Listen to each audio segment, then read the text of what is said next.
Get ready for the Fantasy Football Friends podcast, hosted by Carter McCracken and Max Lampkin.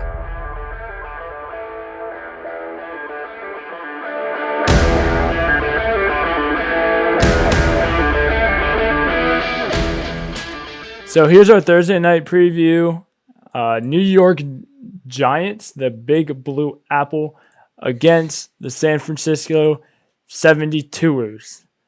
2-0, great team. Definitely the NFC favorite. If you're part of this debate, they are the NFC favorite for the Super Bowl. The Cowboys beat literally Jack and Jill. Bums, I tell you. Yeah. This is going to be a blowout. That's how we're seeing it, but guys, we've been wrong before.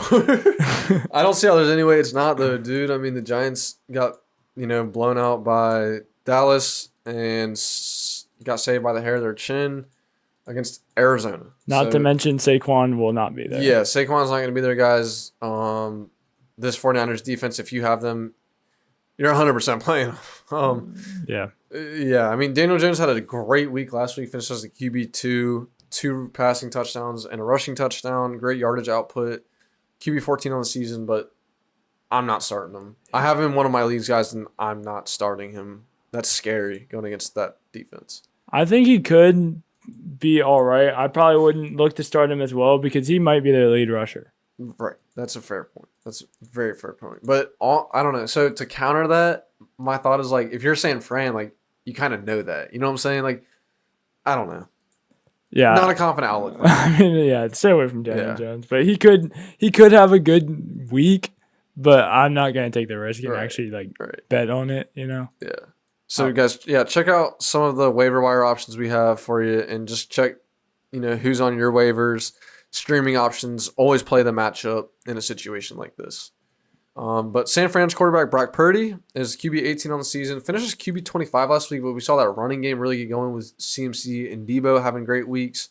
Purdy himself had a rushing touchdown.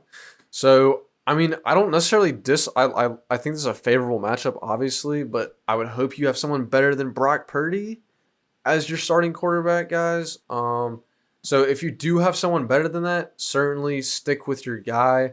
But in a matchup, if you're going with a matchup-based thing, I am not opposed to Purdy. I think he can, flourish against this Giants defense. It'll be interesting to see if Ayuk plays, because if Ayuk plays, I do like this Purdy play. Right. If he doesn't, I think we see a little bit more Debo in the backfield, which I would agree could take away from some of Brock Purdy's touchdown upside. Just overall output. Yep. Upside too. So you're sitting CMC this week. He's trash. You don't want to play him. So moving on. No, guys. CMC is the guy. RB1. I don't know. It feels pointless talking about him because everyone knows what he does. Yeah, if you play fantasy football, you better know what he does. Gives it to you in all types of ways. Anyways, moving on. Matt Breida, guys. Don't pick him up. Don't start him. Don't waste your time with that this week. I have no idea what that backfield is going to look like. Not liking the potential output against arguably the best defense in the league, either the Niners or the Cowboys. He's going to see the starting roles. What we're projecting, not excited about it. Do not waste your waiver wire pickup on him. Go get someone else. Waiver wires are in our other video. Or are they going to be in this video? Probably the other video. Okay. So, yeah. Wouldn't waste my time with Matt Breida, guys. Or Gary Brightwell. Or James Robinson. Or whoever the heck else they sign. Wide receivers. The Giants. You got Isaiah Hodgins. Had a solid week last week. Saw 4 receptions. 40 yards in the touchdown. I'm staying away. So I'll put it like this. I'm staying away from everyone but Darren Waller this week. Because I just think Darren Waller at tight end. I was going to say that. I think he's the only playable guy this week. He's one of the premier tight ends in the league. He sees volume. That's all you can ask for from the tight end position. So, I'm not, Jalen Hyatt, guys, is interesting just because of his big playability. Not looking to start him, though. Not even thinking about getting him in. That's a waste of a play if you're getting him in your lineup. High bust potential from these guys. On the Niners side of things, as Carter mentioned, Ayuk is going to be questionable with a shoulder injury. Monitor his practice status. If he practices in full on Wednesday, I would not be opposed to starting him. I personally have other options I'll be rolling with, such as Nico Collins, Puka Nakua, Drake London. I don't like playing injured players on short weeks, although the matchup is favorable in this situation. Yeah. But Debo, you're certainly getting him in your lineup. Oh, yeah. You have to play Debo this week. Not that most people that drafted him were looking to sit him this week or anything like that. So, but he's got a higher floor than the outlook is high. Yeah. Like, especially if Ayuk's still kind of ailing.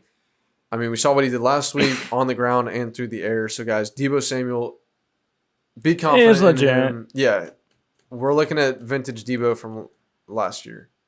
Is how I'm feeling. I'm excited about him. Tight end position, already touched on Waller. Clearly, he's the only guy from this New York offense that I'm confident in playing at the tight end position, which is a dime a dozen. You're playing Waller. Keep him in your lineup.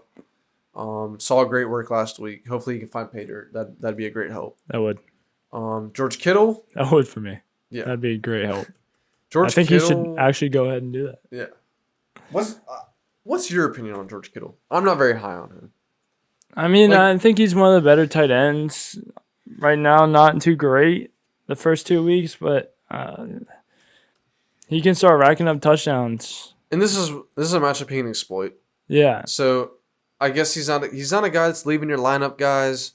I mean, okay, 2 weeks in, he hasn't gotten a touchdown yet. So he's due. We haven't really seen. He's due, just like a library book. One, he's due. Also, you've seen Ayuk get 2 touchdowns in his first game, and then Debo had a rushing touchdown. So there's just been some oddities that you won't see happen in average. So averaging throughout the season, I think Kittle gets at least one of those 3.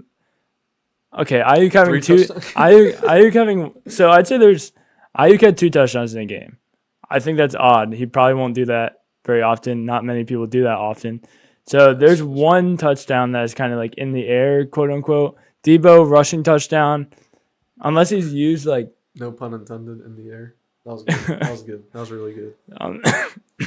Unless Debo consistently gets carries like he did, that's another kind of iffy touchdown.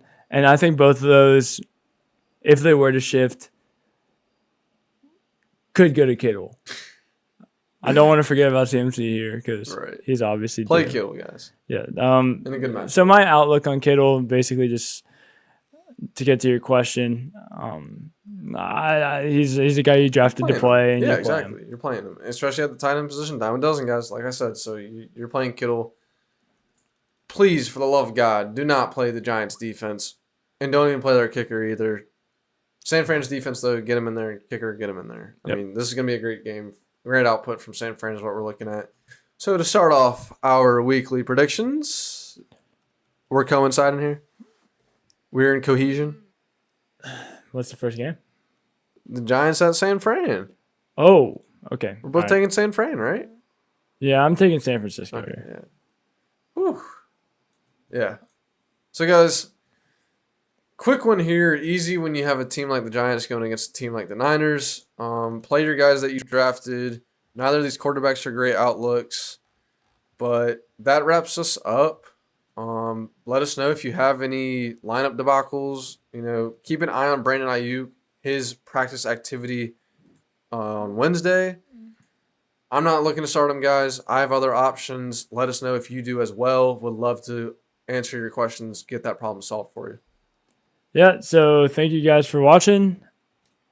Please like and subscribe. Okay. Probably won't even add any of that in because it's going to be different videos anyways. But, all right, whatever. I'll do it. Thank you guys for watching. Please like and subscribe. Comment down below if you have any questions about anything we just said or anything we talked about. This was recorded alongside the waiver wire video, which will be a video available for you to watch as well soon, if not readily available right now. So this is kind of the wrap up for all of it. If you have any questions, comments, anything about that, about either of the 2 videos, please comment within that video, and we would be happy to talk to you guys about any of your lineup issues, anything that you want to debate or just say anything you want. Just interact. We're problem solvers. We're problem solvers, guys. Our live stream too. We do that before every Sunday. Yep. You're going to be joining that next week. I will be there on Sunday morning. So we'll be there to answer those questions as well, those last-minute questions once all the injuries are kind of known. And, yeah, so thank you guys for watching, and have a good day. Peace.